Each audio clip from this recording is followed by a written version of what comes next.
Ni furaha iliyoje mara tena kukutana nawe mpendwa mtazamaji na msikilizaji katika siku hii ya leo ya tariki 6 Mei 2026. Tunakutangazia mubashara matangazo haya kutoka mashariki mwa Jamhuri ya Kidemokrasia ya Kongo, hasa ndani ya mkoa wa Kivu ya Kusini. Mtazamaji na msikilizaji, karibu kufuata habari zetu katika siku hii ya leo. Tuanze habari zetu na habari za huko tarafani Kale. Tangu alfajiri ya siku ya Ijumaa 4 ya tariki 5 Mei 2026, maeneo kadhaa ya tarafa la Kale katika mkoa wa Kivu Kusini limekumbwa na mapigano makali kwa kutumia silaha nzito kati ya vikosi vya wazalendo dhidi ya waasi wa M23 wanaodaiwa kuungwa mkono na Rwanda katika vijiji la Lumbishi na Katale. Kwa mujibu wa vyanzo vya kijeshi toka eneo hilo, ndege zisizo na rubani za jeshi la Jamhuri ya Kidemokrasia ya Kongo zimeripotiwa kufanikiwa kuharibu mfumo wa ulinzi wa anga kupitia makombora ya ardhi iliyokuwa imewekwa katika maeneo ya mikakati ya milima ya Lumbishi navyo vikosi vya wazalendo. Siku nzima katika maeneo hayo mapambano yaliendelea kuripotiwa, hali ambayo ilipelekea raia wengi kuyahama makao yao. Ijumaa 5 hii hali ya usalama imeripotiwa kuwa tulivu kwa muda, huko baadhi ya raia wakiwa bado mafichoni. Upande mwingine, ndani ya tarafa hilo la Kale, vikosi hivyo vya waasi wa M23 wamechukua udhibiti wa mji wa Tushunguti ambao ni makao makuu ya grupementi ya Rizalo uliopo katika tarafa la Kale mkoani Kivu Kusini, mashariki mwa Jamhuri ya Kidemokrasia ya Kongo. Tuangazie huko Walikale. Shirika la raia MSCO tarafani Walikale, jimboni Kivu Kaskazini, yakemea kwa hali ya juu vitendo vya unyanyasaji dhidi ya raia wasio na hatia kutoka kwa baadhi ya askari jeshi wa taifa FARDC katika maeneo mbalimbali ya Walikale. Kwa mujibu wake Ombeni Sura Faustin, mratibu wa shirika la raia MSCO tarafani Walikale, ametoa picha ya sasa katika eneo hilo. Ndani ya mtaa raia wamekuwa na shida kubwa zaidi kwa ajili ya hali ya usafirishaji kutoka nyumbani kuelekea mahali fulani. Vizuizo ni nyingi sana ambayo imewekwa na jeshi la taifa. Humo wanakuwa na watu wa ANR, vile vile maservisi nyingi zinabaki kwenye vizuizo, yani mabarieri hapo, wakiomba kila mwenye kupita 1000 francs hata 2000 francs, na kwa wakati mwingine utakuwa hauna kadi ama cheti ya usafirishaji zaidi jeton de recensement, hapo utalipa kiasi ya pesa ile ambalo watajisikia. Na hii imekuwa tatizo kubwa kwa wale wanaotembea, inafanya hata wanunuzi wa kutoka sokoni kwenda soko ingine, ikiwepo ni mwendo wa muda mrefu kidogo, wamekuwa na matatizo makubwa sababu ya vizuizo. Jambo la pili ni mauaji ambayo yanaendelea kufanyika ndani ya mtaa wa Walikale. Kutoka mwezi wa kwanza hadi sasa kuna watu 7 ambao wamekwisha uawa. Miongoni mwao pana wale ambao wako wanaonekana, wale ambao walitenda kitendo wako wanaonekana, na wengi ndio waonekane. Hata hivyo, wanaomba kwa wakuu viongozi wa kijeshi pamoja na viongozi wengine kuingilia kati vitendo hivyo vya unyanyasaji kwa raia. Kwa hiyo tunaalika jeshi na wote wanaohusika na utafiti ama kuchunga raia na mali yake kuwa makini na kuangalia kwa nguvu zote na kwa namna yote. Wakati yote kitendo kibaya kinaweza kikafanyike, watu hawa hawapate kushikwa na kuwekwa mbele ya sheria. Vile vile tunakuwa na matatizo mengine makubwa sababu ya watu ambao wameenda kuwekwa jela, yani waprisonier. Huko kuna shida kubwa ambayo imefanyika, ambayo tunashutumu sisi shirika la raia, tunashutumu ni mambo ambayo imefanyika kinyume ya haki ya binadamu, sababu wa mtu huyu ambaye amekuwa katika hali ya kufungwa, mbele apate kutumia chakula, wanashurutisha kwa yule ambaye alikuja na chakula ili kwamba mfungwa apate kutumia, wanashurutisha kulipa 1000 francs ama 2000 ili kwamba wenda hata kiasi ya 5000 francs kusudi mtu apate kutumia chakula. Hiyo tunakutana inakuwa kinyume kabisa, kinyume ya sheria yetu ya nchi na tunayashutumu, na kitendo hiki tunaalika wakuu viongozi yapate kukoma kabisa na kupata mwisho yake, sababu hata mtu akiwa mfungwa ana haki zake humo ndani ya jela mahali ambapo alipofungwa. Kwa hiyo tunaenda kuomba wakuu viongozi wanaohusika na usalama, yani kuchunga raia na mambo yake, kuwa makini sana, sababu raia ndani ya mtaa wa Walikale wamekuwa wakiishi maisha isiyokuwa halali sababu ya mambo haya matatu: vizuizo nyingi, mauaji ambayo inaendelea kufanyika, na kwa wale ambao wamekuwa katika hali ya kufungwa haki yao haiende kuheshimika. Bwana journalist, shirika la kimataifa la Amnesty International latoa ripoti kuhusu ukatili unaoendeshwa mashariki mwa Jamhuri ya Kidemokrasia ya Kongo dhidi ya waasi wanaoendesha mashambulizi maeneo hayo. Katika ripoti iliyotolewa Ijumaa 4 ya tarehe 5 Mei, shirika la Amnesty International limelaani vikali ukatili mkubwa unaofanywa na waasi wa ADF dhidi ya raia katika jimbo la Kivu Kaskazini na Ituri.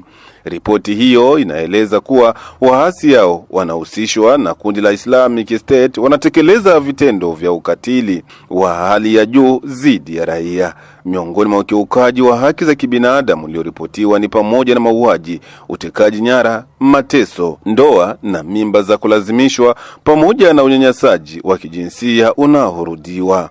Shirika hilo linaeleza kuwa vitendo hivyo vinaweza kuchukuliwa kama uhalifu wa kivita na uhalifu dhidi ya kibinadamu, huku ukionya kuwa mgogoro huo umeachwa bila kupewa uzito unaostahili na jumuiya ya kimataifa.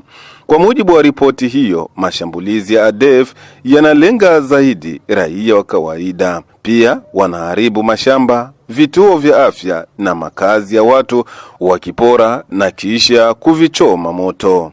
Ingawa wakati mwingine wanashambulia wanajeshi wa FARDC, shirika hilo linasema kuwa raia ndio wamekuwa lengo kuu la mashambulizi hayo. Sababu za mashambulizi hayo ni pamoja na uporaji wa mali za wananchi na kulipiza kisasi dhidi ya operesheni za kijeshi. Hali hii imeongeza mgogoro wa kibinadamu katika maeneo yaliyoathirika, ikichochea ongezeko la wakimbizi wa ndani na kupunguza upatikanaji wa huduma muhimu kama chakula, afya pamoja na elimu. Aidha, Amnesty International inaeleza kuwa wakati dunia ikielekeza macho yake kwenye kuongezeka kwa nguvu kwa kundi la waasi wa M23 linalodaiwa kuungwa mkono na Rwanda, kundi la ADF linaendelea kuongeza mashambulizi yake mashariki mwa Jamhuri ya Kidemokrasia ya Kongo. Shirika hilo linatoa wito kwa mashirika ya Jamhuri ya Kidemokrasia ya Kongo pamoja na jumuiya ya kimataifa kuchukua hatua za haraka kulinda raia na kuhakikisha wahusika wanawajibishwa kisheria. Aidha, inapendekeza kuwepo kwa mkakati wa kina unaojumuisha usalama, haki pamoja na mipango ya kurejesha waathirika katika jamii ili kukabiliana ipasavyo na mahitaji ya wananchi walioathiriwa. Na katika habari zingine tuangazie huko Baraka ni kwamba shirika la utetezi wa haki wa waganga tarafani Fizi na mji wa Baraka limelaani vikali kuhusu vitendo vya kupigwa risasi na kunyang'anywa vitu vya samani vinavyoendeshwa dhidi ya waganga ndani ya mji wa Baraka hasa mida ya usiku.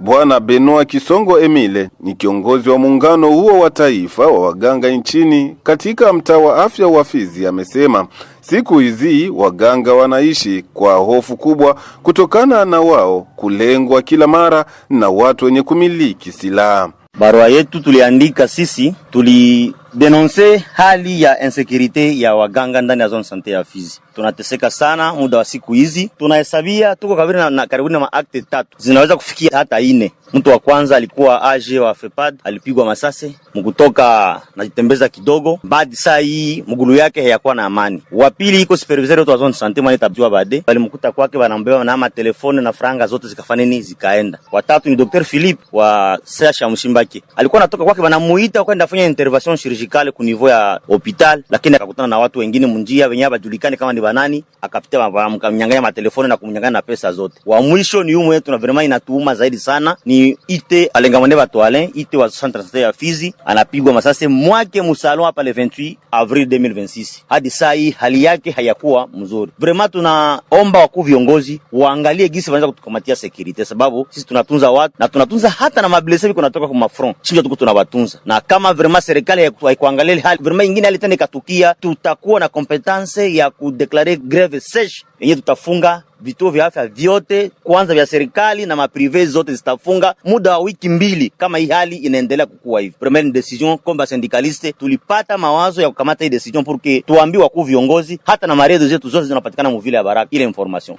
Mwishowe ameomba kwa vitengo vya usalama kuwalindia usalama wao kwa kuwa wanatumika kazi kwa kunusuru maisha ya raia. Ya kwanza kuhusu kutumika kazi, si kwetu shafuna repo. Banatuambia kusema kama mganga anapasha kuwa saa 24 juu ya kichwa ya mgonjwa. Donc 24 sur 24 heures tuko poko na surveiller mgonjwa, na kutumika yetu kuna strategy mbili. Kuko watu wa kutumika mchana na watu wa kutumika usiku. Tunaomba serikali itulindie usalama, sababu sisi ndio tuko na mili ya watu mumikono. Bila ulinzi wetu vraiment serikali ikazembea na ile tutakamata na sisi decision, kwa sababu sisi tunaanza kuogopa kufa. Sisi tunatunza watu sababu wapone, lakini wale watu tena wanakuwa na tugeukia tena shie, tunageuka tunakuwa watu bao bakwenda na pigwa masasa. Vraiment natupatia woga mingi sana. Kuhusu marumbano, sisi hatuwezi kuelewa bila marumbano, sababu tunajua kama benye biko wanatuatate saa hii ni watu na sisi tuko tunatunza but tutajua marumbano namna gani. Hakuna, hatuwezi kujua kama ile ni marumbano. Tunajua kusema kama tunatunza watu na watu tunajua wanatupiga sisi masasi, na ile kitu natupatia woga sana. Najua kama tuko tunalia kwa serikali itulindie usalama wetu ili hali yetu ya kazi iendelee kuwa mzuri, tutumike kama vile sheria yetu inatuambia. Tutamatishe habari zetu na habari hizi. Chama cha PPRD cha ugaibuni Hima Diaspora kinapinga vikali hatua iliyochukuliwa na Marekani dhidi ya kinara wao Joseph Kabila, kikidai kuwa hatua hiyo ni ya kisiasa kwa kuwa hakuna ushahidi wa wazi unaothibitisha kuwa kinara huyo anafadhili waasi. Kabla sijaingia hapa studioni, nimekuandalia ripoti ifuatayo. Katika taarifa iliyotolewa Jumatatu, PPRD Diaspora imekanusha tuhuma zilizotolewa kwenye vikwazo vya Wizara ya Hazina ya Marekani dhidi ya kiongozi wao. Inategemea ripoti ya kundi la wataalamu wa United Nations ikisema kwamba hakuna ushahidi wa wazi unaothibitishwa kuwa Joseph Kabila Kabange aliandaa au kuhifadhi harakati za kijeshi dhidi ya nchi ya Jamhuri ya Kidemokrasia ya Kongo. Wakati huo mjini Kinshasa, baadhi ya viongozi wanashangilia uamuzi wa utawala Donald Trump dhidi ya rais huyo wa zamani aliye uhamishoni. PPRD Diaspora naonya wafuasi wa utawala wa Felix Tshisekedi kujifunza historia ya Mobutu Sese Seko Ngwendo wa Zabanga aliyewahi kuungwa mkono kwa muda mrefu na Marekani kabla ya kuachwa pale maslahi yalipobadilika. Wanaoshangilia wanapashwa kutafakari mfano wa Mobutu aliungwa mkono kwa miaka kadhaa kisha akaachwa maslahi yalipobadilika. Billy Richardson alitumwa kumwambia Mobutu kuwa muda wake umefika mwisho. Upande wa Kabila unakumbusha hayo. Aidha, wafuasi wa rais huyo wa zamani wanachukulia vikwazo hivyo kama jaribio la kumuua kisiasa. Wanahofu kuwa hatua hizo mpya zinaweza kumtenga, kumchafua na kumdhoofisha kisiasa bila nafasi ya kujitetea na bila ushahidi wa kisheria. Jaribio la kumfanya rais wa zamani Joseph Kabila kuwa mbuzi wa kafara wa matatizo yote ya nchi ni njia ya kukwepa ukweli na hitatatua vita, njaa, ukosefu wa ajira, rushwa wala kuporomoka kwa imani kati ya serikali na wananchi. Mgogoro huo unahitaji upatanishi wa haki, mazungumzo ya jumuishi, taasisi zenye kuaminika, mahakama uhuru na kuheshimu katiba ili kuhakikisha mchakato wa mabadiliko ya kisiasa ya mwaka 2019, wamesisitiza hivyo. Siku hiyo hiyo mjini Kinshasa, chama cha UDPS pamoja na vyama vingine vya muungano wa Union Sacrée wa Rais Felix Tshisekedi waliandamana kuunga mkono uamuzi wa Washington dhidi ya mtu anayemchukulia kuwa anahusika na uasi unaoendelea mashariki mwa Jamhuri ya Kidemokrasia ya Kongo. Augustin Kabuya aliongoza maandamano hayo. Alitaka Marekani kumkamata Joseph Kabila na kumtoa hati ya kimataifa na kumtia mbaroni. Na kupitia hapo ndipo kabisa tumefika mwisho wa habari zetu katika siku hii ya leo. Shukrani kwako kwa kutufuata mwanzo hadi tamati. Tunakusii usikose kulike, kucomment na kushare kwa wengine. Endelea kutembelea kwenye chaneli yetu ili kupata habari zenye ukweli na uhakika kwa muda sahihi.